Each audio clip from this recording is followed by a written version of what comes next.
نبی کریم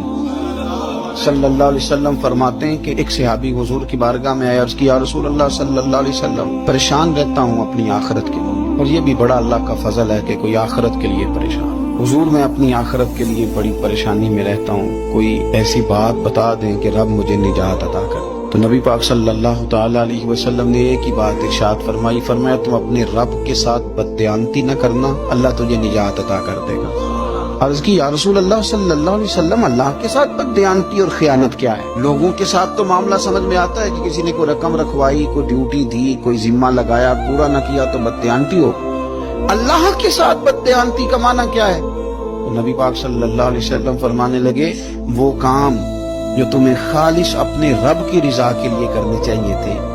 ان کاموں میں اگر تم نے نیت کر لی نا کہ لوگ بھی دیکھ لیں،